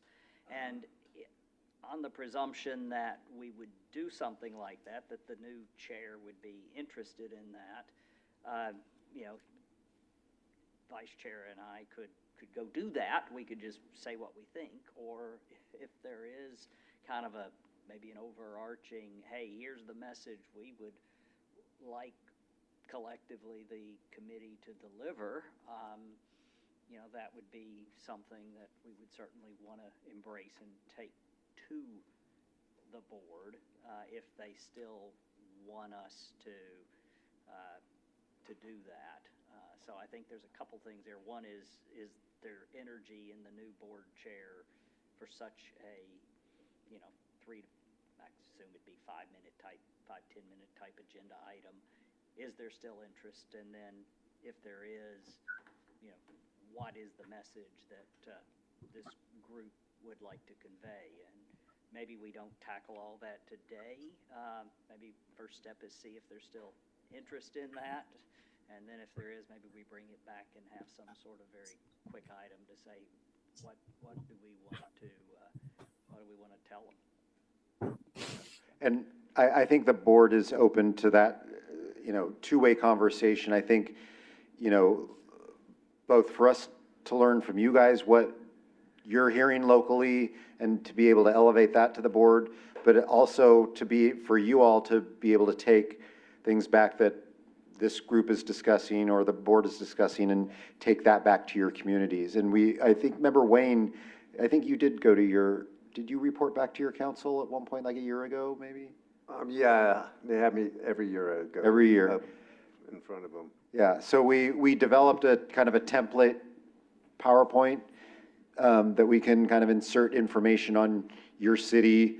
What I did for Member Wayne is I think I put together, you know, just kind of not a generic, but one presentation that anyone could use, and then put in some specific information to Martinez, like their LSM history, you know, what they've received, what they've spent, things like that. So we definitely want to encourage that. If there is interest on going back to your council and reporting, or your planning committee or whatever committee, we'd certainly support you in that. And so what kind of time advance notice do you need for that? Do you need a week, 2 weeks? A week or two, yeah. You might be hearing from me soon. Yep. So I think that is an excellent idea. I mean, from, you know, that conversation, but I think it goes back to the Public Works group too. I'll bet that my city doesn't even know I'm on this committee. And so I think, you know, part of, I guess, probably all of us to go back to the city councils, but also Public Works, because I wouldn't mind kind of reviewing what they're giving us so that I can comment as my representation on this group in my city that, you know, that was good, or what about, or whatever. So I don't know, I will kind of try to do that myself, but I don't know if there's something you can say to the cities too, that you have a person on this committee, you know, why don't you reach out to them so that it's sort of coming from a couple directions?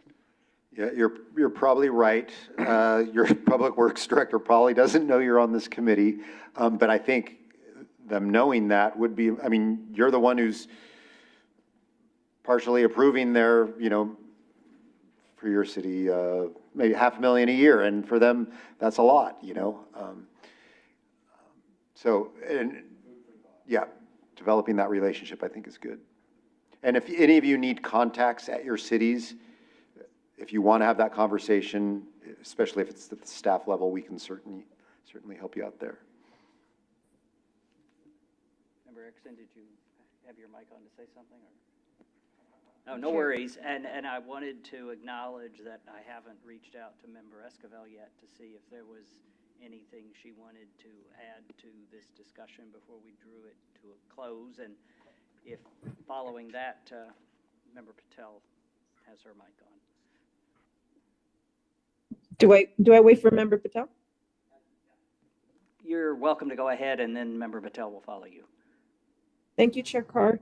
So I am interested in participating and reviewing the city's packages, but I would just need help with process, like scheduling a meeting, booking the calendar, and being a member of that. And I'm also interested in bicycles, and maybe, since we have another member that's interested in bicycles, together we can get together and look for upcoming projects and be ahead of the curve to submit feedback and just have a subcommittee focused on which projects would affect biking. So that's my feedback. Thank you.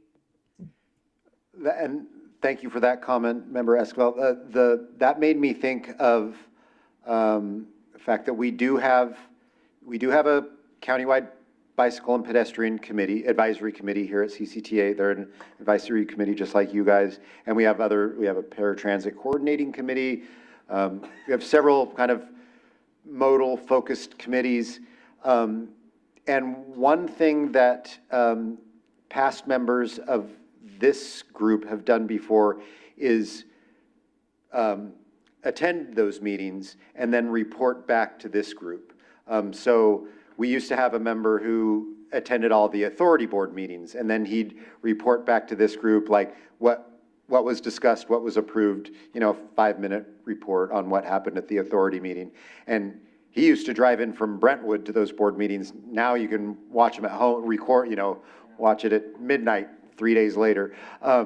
So if someone is interested in doing that, that's something we can, have as a standing item. If it's one person who wants to do it or a rotating group, that's always helpful. So, that's kind of a good connection between the board and this group.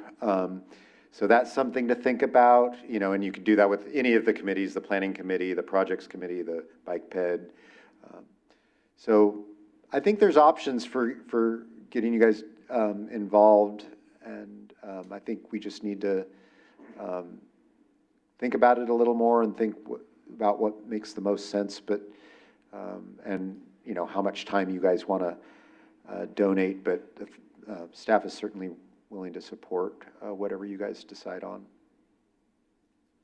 I just had a thought is if we can investigate, how can we get more involved in the development of the transportation expenditure plan for the next measure? Yep. I think that's a big item that it would be nice to be involved earlier in the process of that. So that's, Yep. I don't know if that's a subcommittee or if there's even an avenue for that, but something to consider. Yeah, I can't say when those actual discussions will start, but I will say, the countywide transportation plan development that's going on right now is kind of the precursor to that.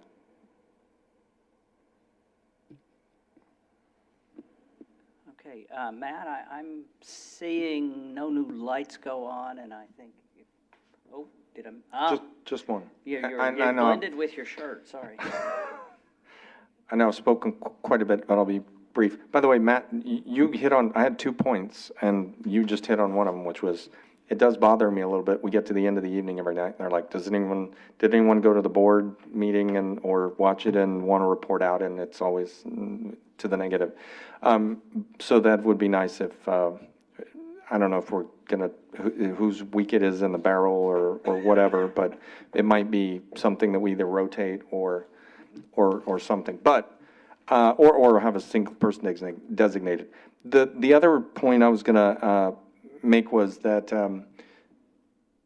one way that we might be able to exert intended influence or improve our knowledge about the area is if we have if a member or members have specific interests in like a trend or pattern over time of data from a city, it feels like such a request would have a bit more oomph coming from a letter that goes through you guys to the city to ask, like, what has been the, average daily volume of the average monthly volume through the Oak Grove stoplight at, whatever.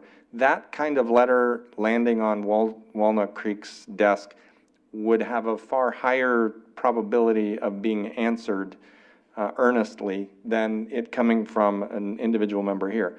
And not to inflate our own sense of importance, but it might make people say, wait, why is this CCTA entity interested in this information? It may cause them to be interested in that information too, so in a way that we want them to be. So that's another way that potentially we can shape just by asking for, reasonable data, not, send us, this 20 gig, download of data or something like that. That's just a thought.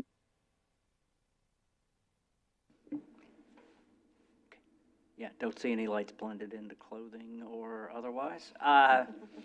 So I think we can draw a line on that. Maybe we compare notes after and make sure we've captured any of the details. And that would be, thank you, that would be the time before we move on to our last item to reconfirm that if we have any written comments from the public. Thank you, Chair. We do not have any written public comments or virtual comments. Thank you, Vice Chair, is what you should say. No one from the public.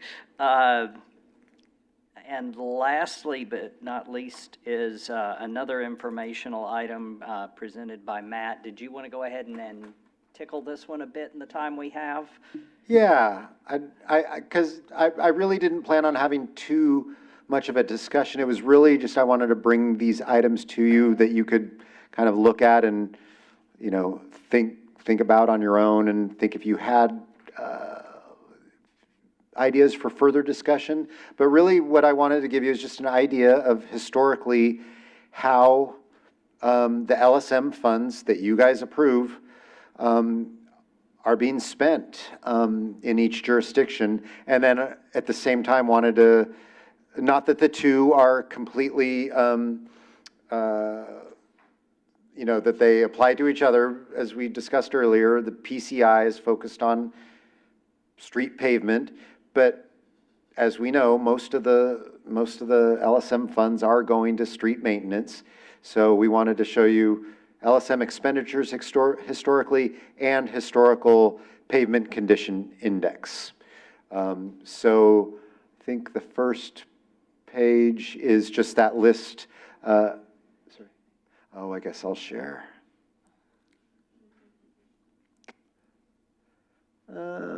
So this first table is starting, okay, Control L.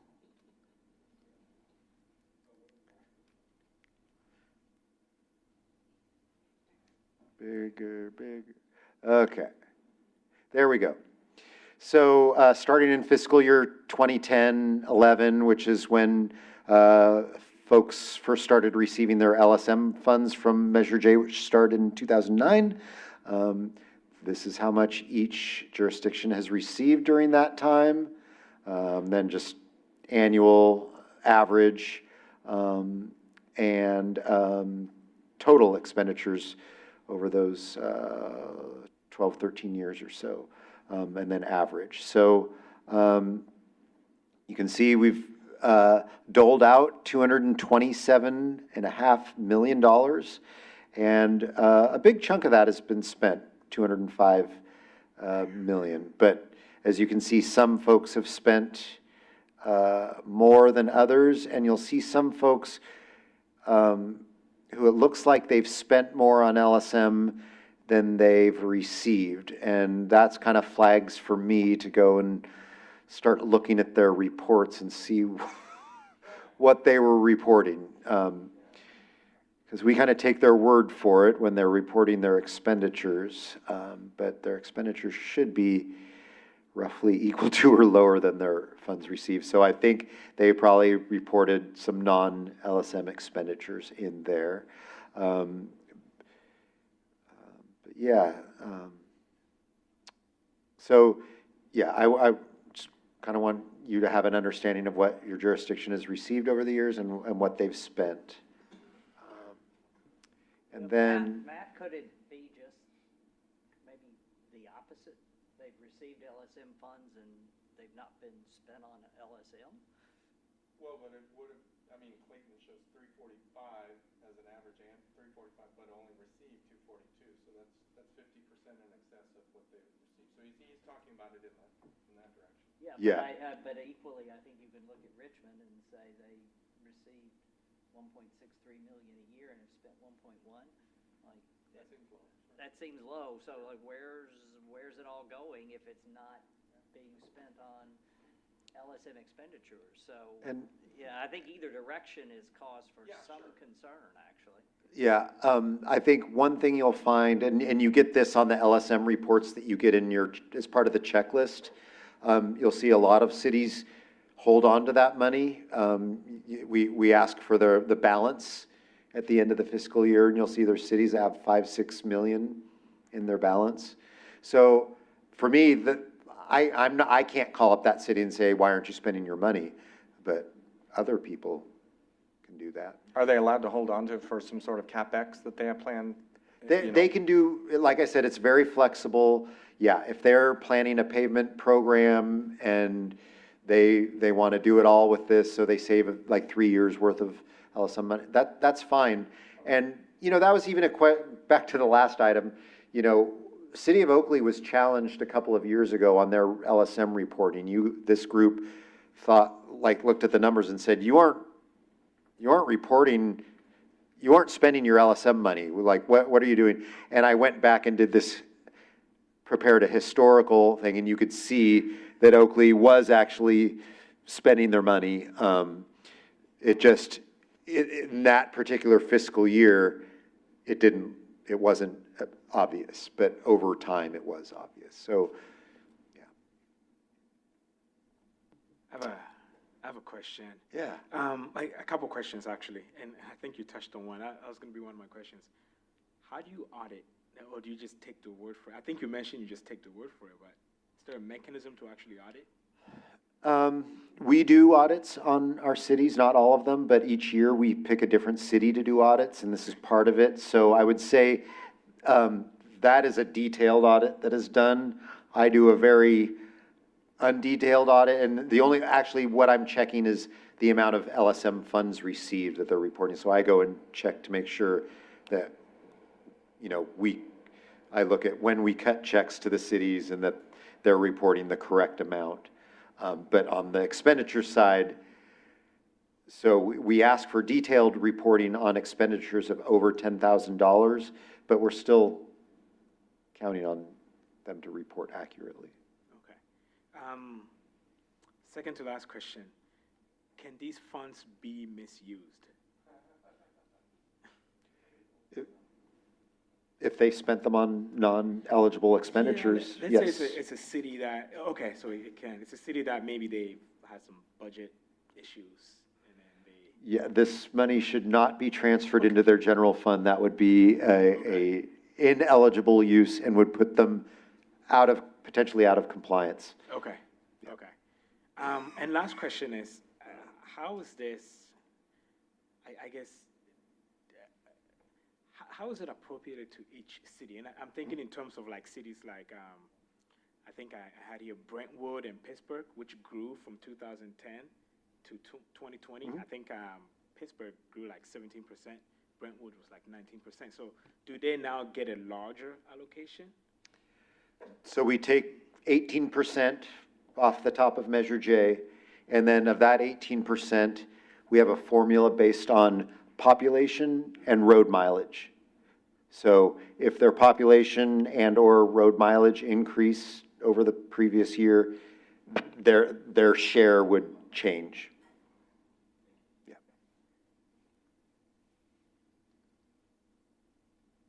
I'm going to move on down just to go through the rest of the item. I'm sorry. Yeah. I'm sorry to butt in. Oh. Is El Cerrito not spending its money? So we get 5 million and we didn't put in. It looks to me like they're spending it pretty good. They're Oh, okay. they get in Okay. about 445 a year and are spending on average 407. So, yeah, I would say percentage-wise they're doing better than others. And we did just get the El Cerrito checklist in as well, so you'll be seeing their detailed Yay. reporting soon. Okay, thank you. Matt, Yeah, didn't some of these funds go for the Caldecott Tunnel, Fort Bore? not that I'm aware of, Oh, no. okay. You know, it would have had, a city would have had to say, we are going to give up our funds for, you know, a regional project. That would have had to have been Orinda, and Orinda never did that. Right, yeah, I Um, didn't think so. I was just wondering if you did do projects like that, how does that work? Yeah. Because that's really affects the whole region, it's not really a city. Right. You know, not the same idea, but under Measure J, the East County decided to give up their TLC, Transportation for Livable Communities, which is a program that we dole out around the county. They said, we'll give up TLC if we can have more capital for EBART. So that's one thing. It's usually not done in one city. It's a regional thing.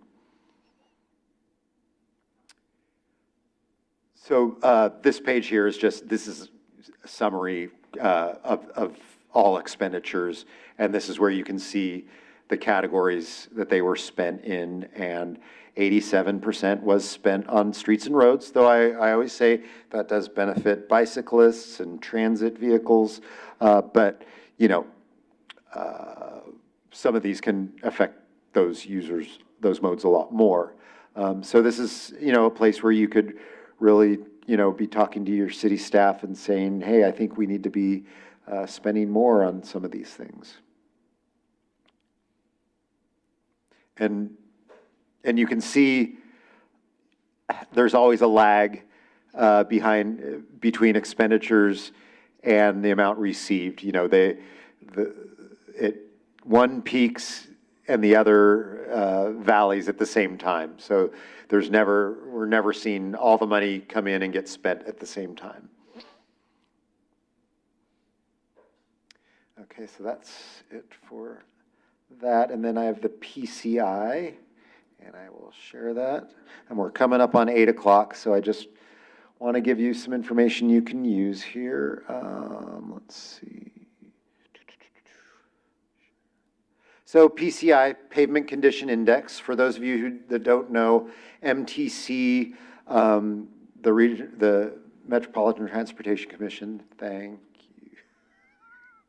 you, works with cities to basically provides them resources and software to catalog, you know, document and catalog all of their pavement, streets pavement conditions. So basically every street in all these cities is being looked at, and the street is given a score, and then it's amalgamated into a citywide score.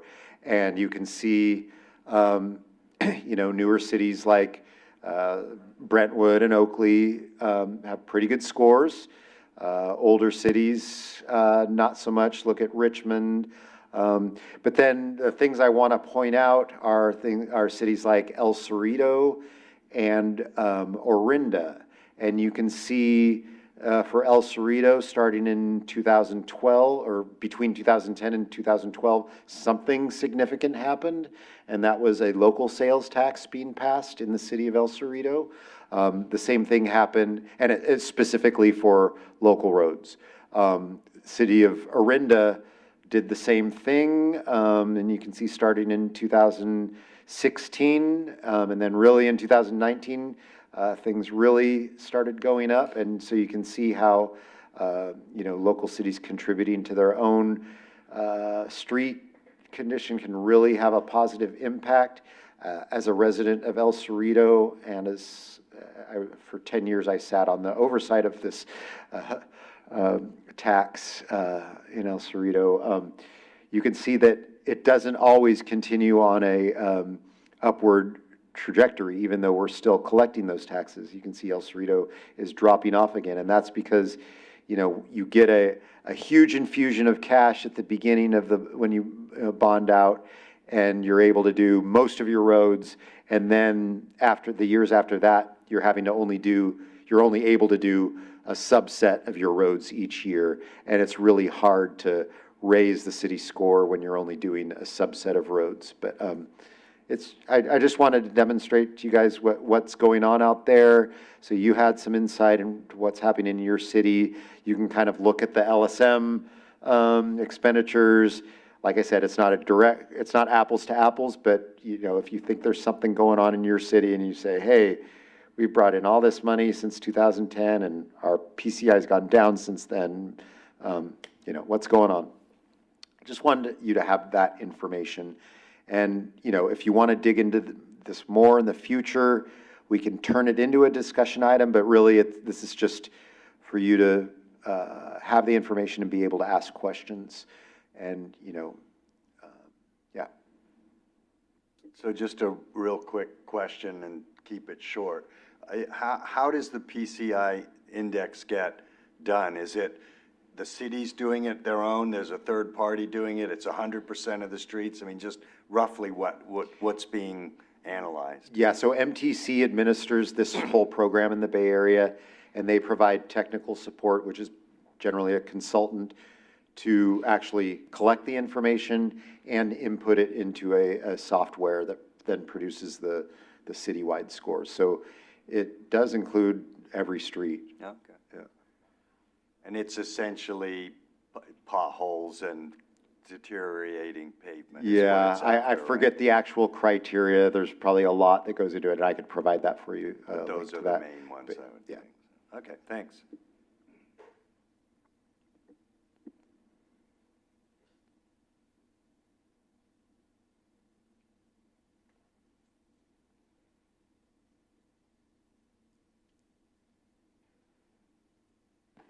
That was the last slide, Matt? Or- Let's see. Yeah, Okay. just a blank page. So fair number of comments. Are there any other member comments on this item? Member Esquivel, are you good? She's good? Good to go. I'm seeing no green lights on, so I'll do it right this time. Emily, have we received any written public comments? We have not received any written or virtual public comments. And there's no one in the room. So that concludes our regular agenda items for today. CAC member staff, any comments outside of the agendized items today that they would like to share? And correspondence and communications, we got ahead of the curve with carrying 6A in advance of item 4.